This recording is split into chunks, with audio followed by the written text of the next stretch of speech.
podcast, we're going to go to the Beard Zone Sports Talk. So we are going to start covering all of sports. We're going to just try and stay relevant with what is going on in the world. We're going to be doing our homework. We're going to be studying up. And although that we aren't necessarily diehard fans of these sports, we are still sports fans. We're still dudes who can enjoy and can respect, good ball. So we're going to go ahead and make that transition. So starting next week, all right, you might see a little bit of a different logo. You might start seeing a little bit of a different angle on what we talk about, but it's just because we've done this for a couple of years. We've gotten to this part of the year where there's just nothing to talk about NFL or college wise, and it's just really hard to maintain a good, and we want to bring good quality to you guys. We want to bring good entertainment to you guys. So that is going to be what we are going to do, and I'm going to let the guys kind of share their thoughts on this as we wrap up this episode. Yeah. It's definitely, I mean, I just in complete agreement with you, Dave. I mean, we want to make sure that we are providing kind of the most up-to-date content. We want to keep up with you guys with what you guys are interested in, what everyone's Yeah, watching right now. The playoffs are happening right now in the NBA, right? We want to and in we want the to be hockey. and in hockey, we want to be a part of those conversations, and we want you guys to feel like, the conversations that you're having every day are also things that we're talking about here. So it's going to be Yeah, similar. We're still going to be, when it's time for football, it's gonna be football time, it's gonna and be football. we gonna keep it. It's gonna be a lot of football talk here. We're still all football guys at heart, but Mm-hmm. it's gonna be we're just adding to the party. We're just adding more to the game.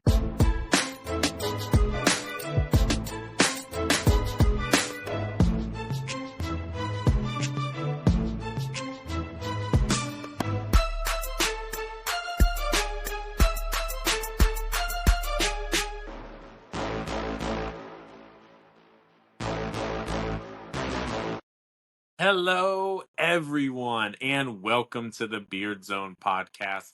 My name is David. I'm one of the hosts. I got Carlos, I got Theo, I got Scooter. How we doing today, gentlemen?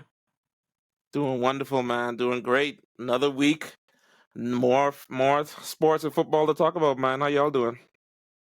Doing great, man. Definitely more to talk about. A little bit more. We have been, blessed with a few different signings this week in the NFL.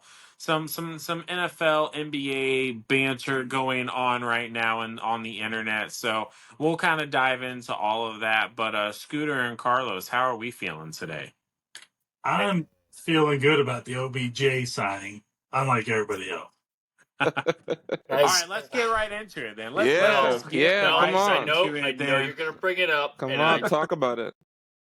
So let's talk about it. OBJ to the Miami Dolphins. He joins Tyreek Hill and Jalen Waddle with Tua slinging the ball. How do we feel? What is this going to do to the Miami Dolphins? We talked about it, I believe, last episode. Carlos, you touched on it, and you said that in the draft, you wish that they would have done it a little bit different. But this team it always feels like for the past like 2 or 3 years they've been like right on the brink of being a possible contender.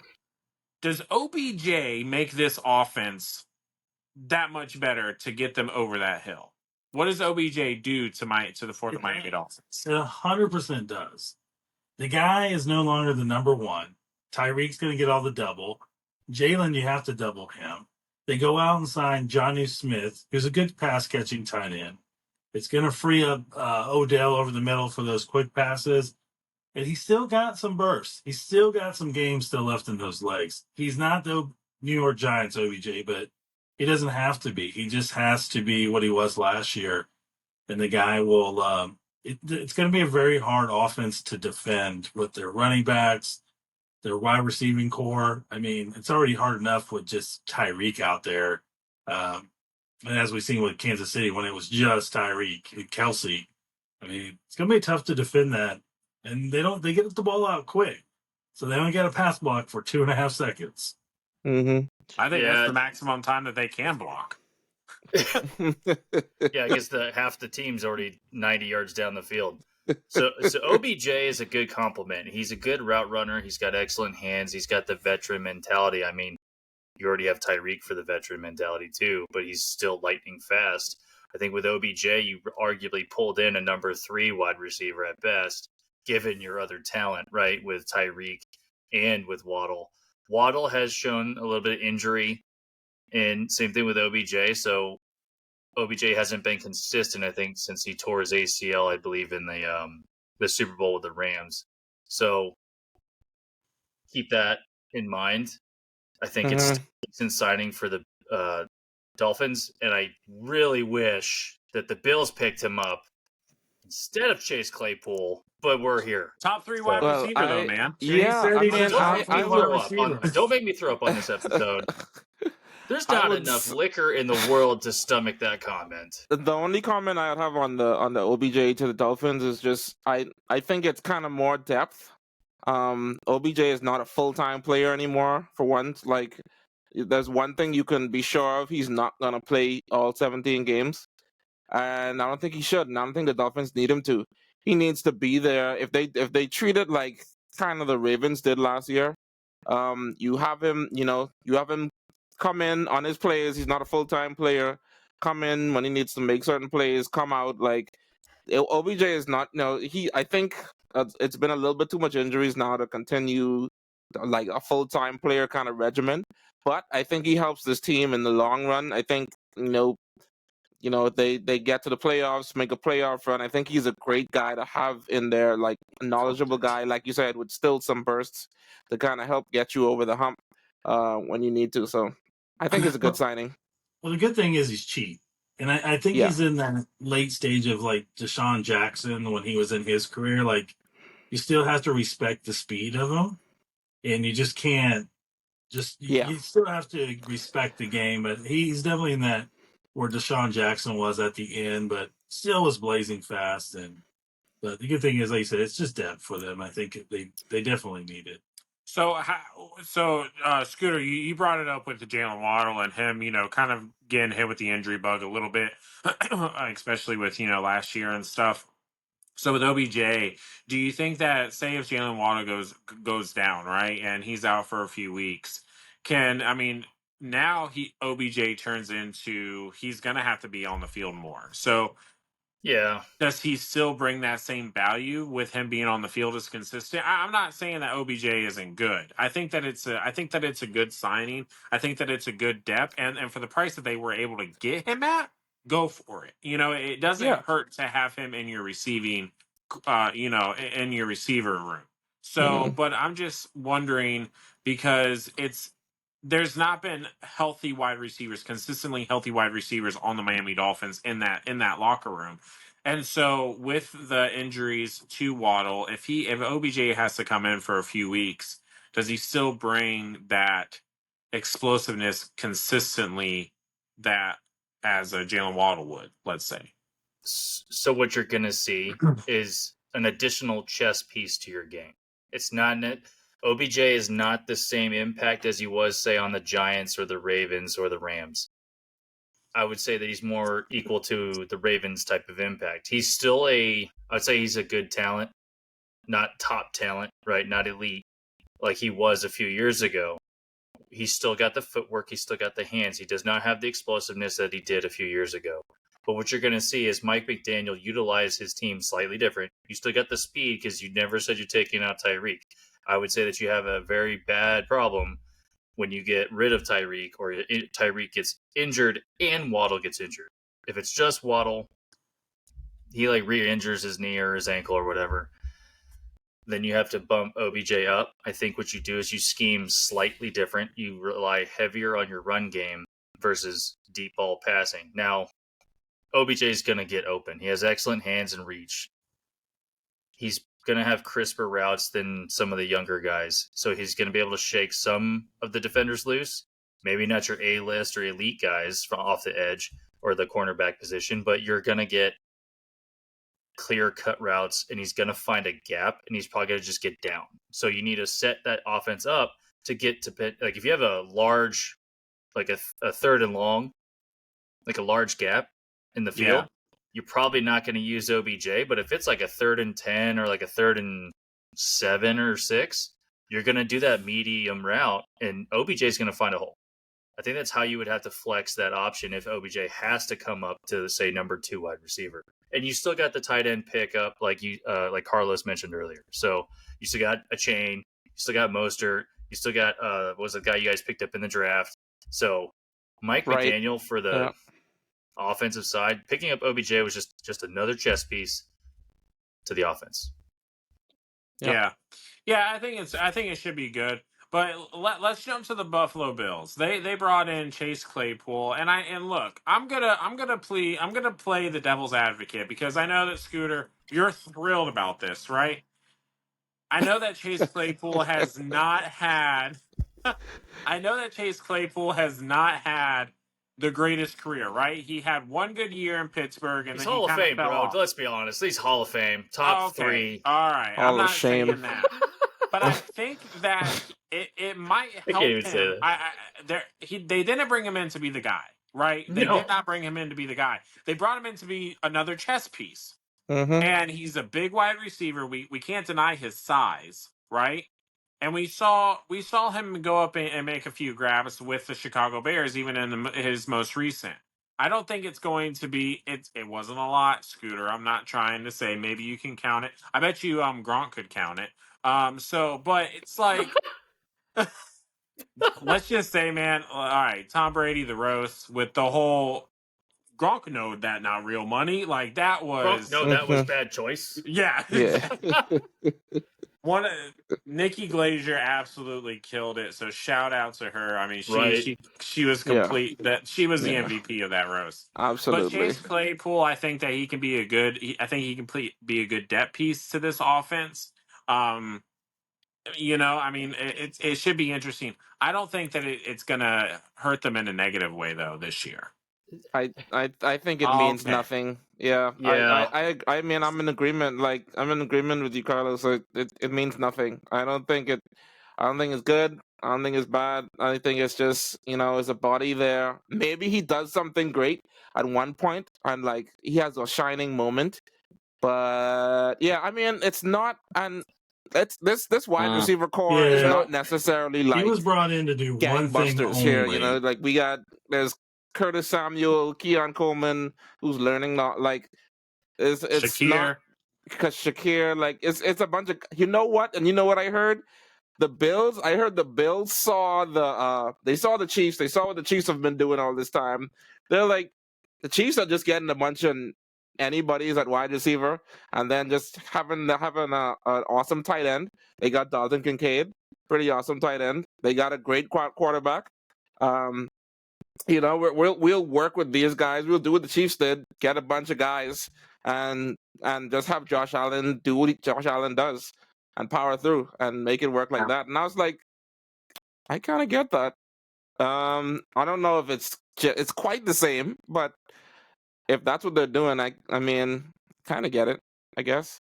But Claypool, nah. Claypool is another Marquez Valdez-Scantling. Just nobody. No, just whatever. I would argue that the Chase Claypool pickup is like a company hiring a guy based on their resume and then him being a dumpster fire when he gets there. But what is his resume? What resume? What resume does Claypool have? It's like, oh, they hit the minimum requirements for breathing air in being a part of this company or this organization, and you bring him in and you're like, yeah, we need to fire someone from HR. This was horrible. That's Chase Claypool. I think it's going to be a huge mistake for them, especially he's a big locker room issue. If anything, I think they probably should have got like a Hunter Renfrow to give Allen that short drop person that he can get the ball out too quick. But the only difference is them doing the Kansas City model is that they have Josh Allen. And if you need a guy to throw interceptions and fumbles in big games, that's your guy. The problem is the Chiefs have Patrick Mahomes, and if you need a guy to step up, that's your guy. So I don't think it matters who they put in there, because Allen, he throw interception big game. Yeah. unless it's the last playoff run that they had. That was not Josh Allen's fault. That was the defense choking. But yeah, I don't think Chase Claypool is the answer to what the Bills absolutely need. They should have picked up just another defender. Probably not. I tried to defend him, but I mean, after I even said it, I can already hear the comments going on that one. So, um, but How nothing about new it? there. So, but hey, let's go to one more wide receiver that got signed, and I actually really like this signing. And Tyler Boyd to the Tennessee Titans. He joins DeAndre Hopkins and Calvin Ridley in Tennessee, and I know D Hop is there towards the end of his career. I mean, we all know that, but and Calvin Ridley didn't turn out to be what Ooh. we thought he was going to be in Jacksonville. But I don't know. Like I still I really like that receiving core. I love Tyler Boyd. I think Tyler Boyd is a great depth guy. He's not going to be your number one guy, but he can make plays for you, and he can kind of be a security blanket for you. And I really like it. So they're helping out Will Levis as much as they possibly can, especially with them losing Derrick Henry in the backfield. So now they're switching over to what the entire NFL is doing, and that's passing the football. So they're trying to build around him. They're trying to give him weapons, and so I like the signing. You know what? It's always nice when you can, what kids really love, and Will Levis is a young guy. Kids love to be around their grandparents. They just love to be around, and it helps them so much. A nice security blanket. I really Gosh, can dang. appreciate, I appreciate what the Titans are doing for Will Levis. Good job. This is, hey, Poppy right there, Poppy Hopkins. Come on, catch this ball. Go long, Poppy. Yeah, I think it's gonna be good. I just I'm fine with it. I mean I think they're putting a lot of guys there around Levis that are seasoned. There's a highly seasoned guys around there that you know we'll see we'll see what's gonna happen. I mean it's at least interesting. I think the Titans are an interesting team. I don't know what to expect.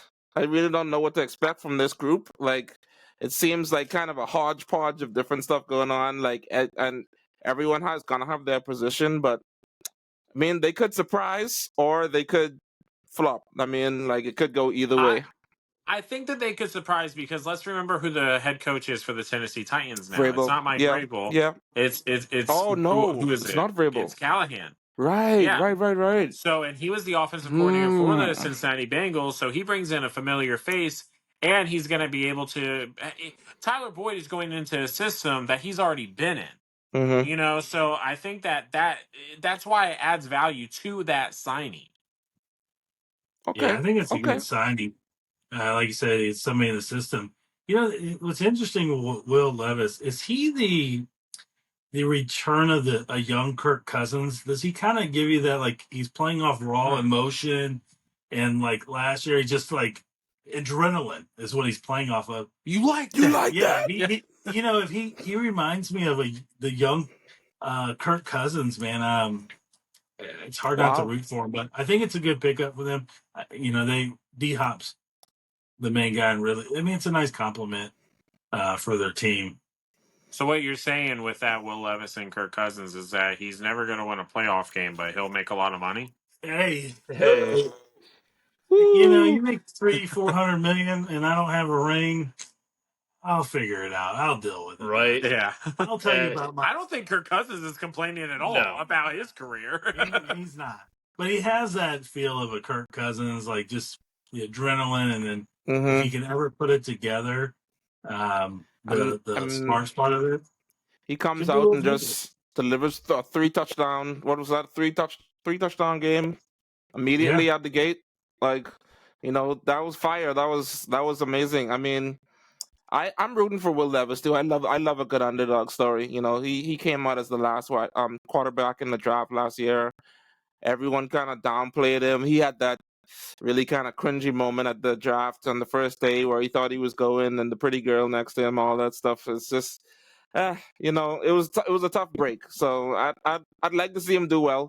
I can't say that I have faith that it's gonna go great. But hey, wish you all the best with your grandpappy.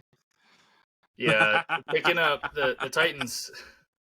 The Titans picking up Boyd, I think, is just a complimentary thing, and to kind of give their sophomore quarterback, a chance at not getting a slump and getting that confidence, right?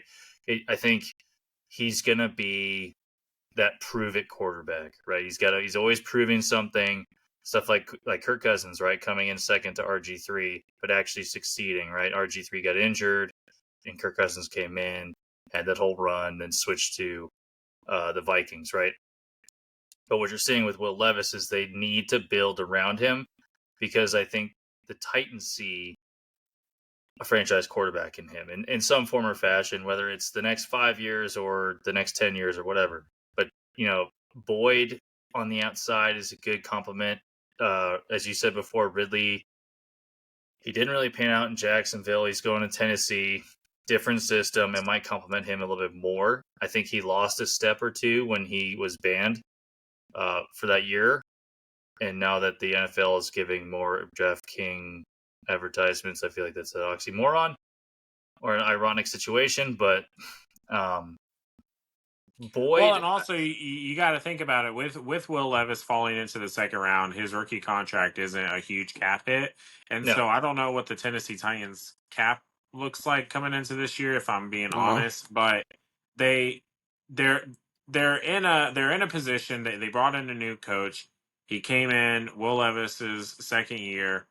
It doesn't appear that he's trying to kick him out of the building. I think that they're just wanting to build around him now. And hopefully it works out. Hopefully it turns good out for Will Levis. We are all rooting for Will Levis. Kudos to them for that, by the way.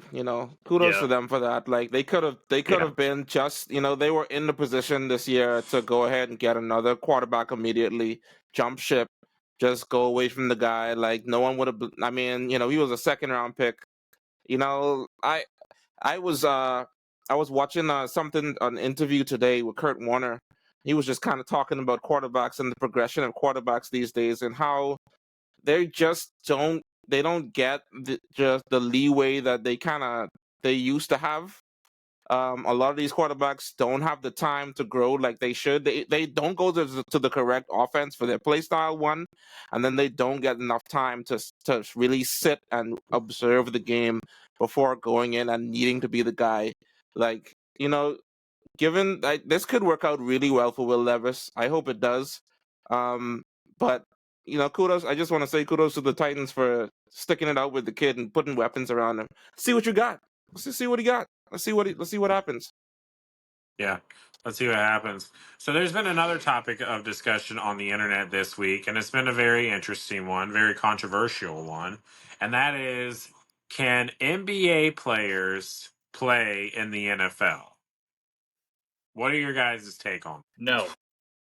And here's why. The guys who play basketball are the ones that got hit just a little too hard on the football field and decided to play a different sport. And I will die on that hill. Well, the argument is that the NFL guys can't come over because they won't be able to shoot. It's too much skill in the NBA. That's where, there's this guy that's on the internet who I think is I was trying to think of the right word for him, so I went to the dictionary and looked up moron, and Gilbert Arenas' picture was there. So I was like, oh, that makes sense. So that Russell Westbrook could go and play safety and stare down at Derrick Henry running at him at full speed and make that tackle. I don't think that, the argument he's 6'4" and fast. Did he really say that, though? Yeah, that he could play safety, but he's going to have a Derrick Henry or, just any running back running at you full speed. You still have to tackle somebody that's moving at 17 to 18 miles an hour, man. Like, that's not an easy thing to do. Try 20. Yeah, it's as where I think these NFL guys, you see them playing basketball in the offseason all the time. You see people just playing basketball all the time, 40-year-olds, 50-year-olds, 60-year-olds that play basketball. And I think the NBA, Gilbert Arenas, and I don't think he knows what he's talking about. In fact, I would prefer that he go suit up real quick and try his hat at wide receiver for a little bit and go across the middle. Well, but Gilbert wasn't the one who brought up that question. He's not. He's just fueling the fire. He's probably at the forefront of the NBA. It's the NBA can cross over, but the NFL, it's a very small percentage that cross over. I would say if you took the 80s and 90s basketball, this would be a different conversation. Well, according to him, they didn't play any defense in the 90s, so it doesn't matter. He did say that. He did say that. He did say that. The Someone top took his centers water. of all time from the 90s couldn't play defense in a half-court offense or defense. So I take a grain of salt for what. Well, he was saying that they couldn't move. They couldn't move in with the way that the NBA players can move now. He was saying that the players that they were having to defend weren't as shifty as the players now. Scooter, that look says it all. Look, break open your encyclopedia, go to Moron, and they've imprinted Gilbert Arenas in there. Oh, Yeah, I'll Okay, second but that. really quick though, is there any? There's got to be a couple of guys, right? There's got to be a couple of guys right now in the NBA that at least, maybe not necessarily skill set, right? I mean, because the skill set is entirely different, right? Even if you But- go from the NFL to NBA, there's got to be a skill set. You got to learn how to dribble. You got to learn, Mhm. you know, there's so many. You got to learn how to shoot the ball. There's so many aspects to it, right? As far as the Well, let's skill be set. real. Like, But you're let's not taking just- Kirk but- Cousins to the NBA.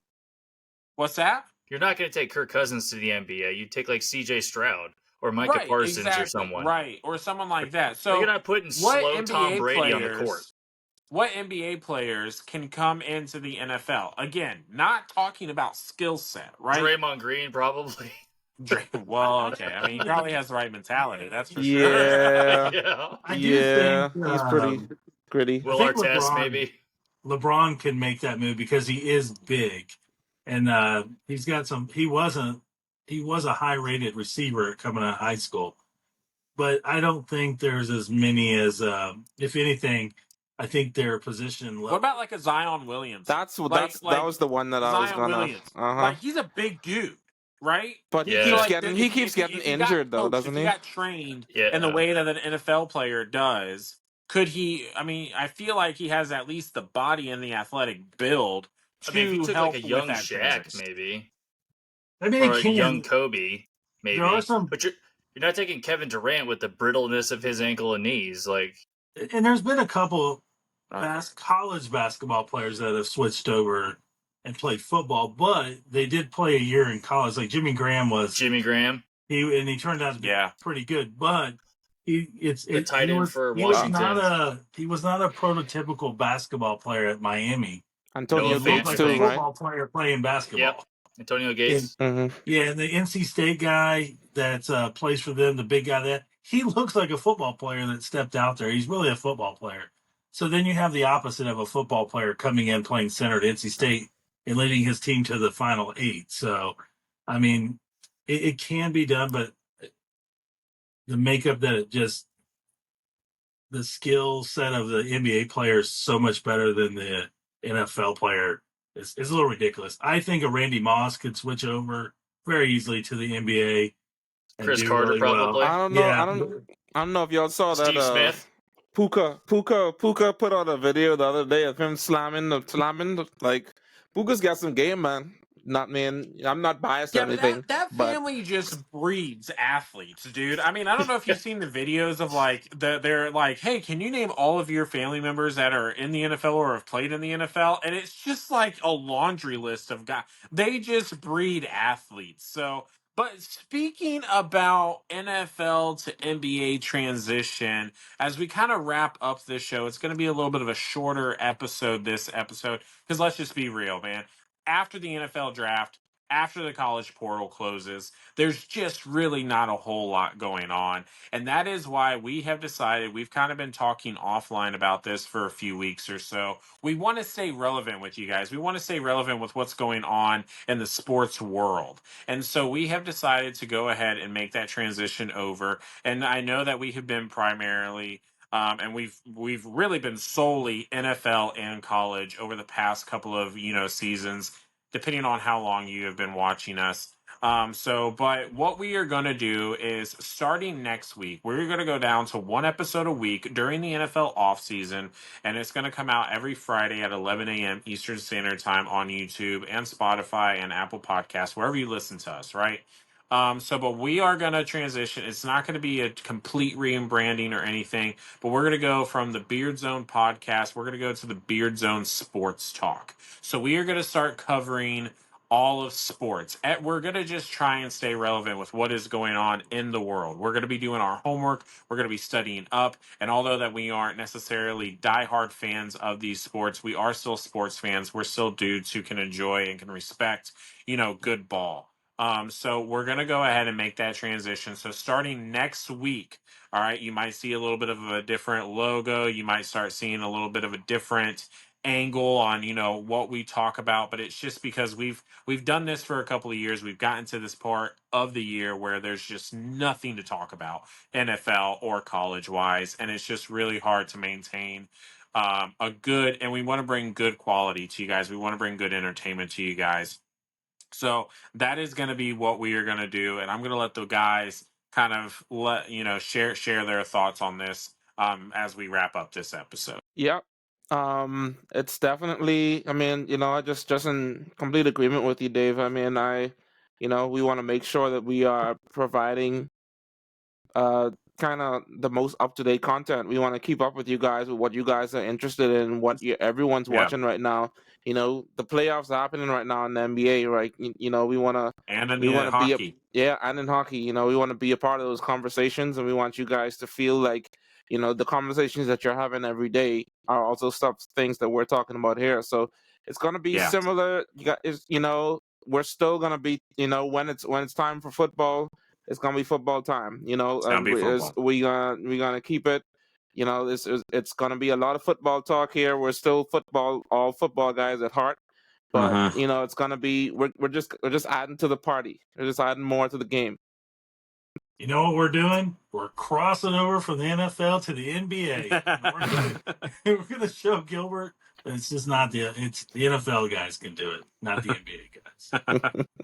I would like to think of it as just branching out, right? Getting better at just talking sports, talking ball. Yeah. Everything's slightly different, right? We call it soccer. Everyone else calls it football, right? We love it as baseball. They might call it baseball. It's a little different, right? Hey, That's well, really we're not horrible. talking about soccer, are we? Because I don't know. No. We said sports. But it's Yeah, we said mostly sports. We said sports. just Oh. sports. Oh gosh, here we go. All right, so it's mostly just basketball I and didn't say hockey it. and what's going on, And right? I didn't say it into that. Wasn't me. These It's two not a guys. sport if you can't use your hands. Get them. Don't get me and Scooter. Oof. Get them. Well, the Oh goal. man. All right, the goalie does. But yeah, it's all good, right? It's just ball, and we just want to talk it with everybody, right? Just to see Yeah. everyone else's different opinions, right? We got a couple comments saying that our opinions were refreshing. That's awesome. That's a good comment, and keep it coming. But Yeah. it's going to be coming. I just want to put it out there that if you see a different logo, it's still us. It's still the Beard Zone at heart, and we're still going to give you our honest opinions. You can reach out to us on our socials at the Beard Zone Podcast, or we're gonna might be changing that right on Facebook. No, just leave it. Yep. Maybe. As far as the email, no, the email's Yeah. just gonna stay the same. I'm Yeah. not gonna get a whole new email. Twitter handle is at Beard Zone Pod. Yeah. Yep. Then you got the The Instagram Instagram at the Beard Zone Football Podcast. Mm-hmm. It's still the same socials. We're not going anywhere. We're just changing it a little bit. Think of it as evolving. Yeah. Yep. Yeah, we're gonna go ahead and just there's gonna be a minor tweak to the logo. You guys will see that, but hey, if you've been with us since the beginning, or if this is your first time watching us, we definitely appreciate you guys. Go ahead and hit that like button. Go ahead and hit that share button. Go ahead and hit that subscribe button. That is the best way to help us out. We've been loving the interactions that we've been able to have with you guys on the internet, both negative and positive. It's all just fun banter. In our opinions. So, but we appreciate you guys. We love you guys, gentlemen. Do you have anything before we let them go? No, man. Nope. Just looking forward to getting back with you guys next week. Look forward yeah. to getting the same us every week. Yep, every week. Not changing anything other than maybe a minor tweak to the logo. And now we're the Beard Zone Sports Talk. But until then, guys. Thank you for all for listening. Beard Zone out.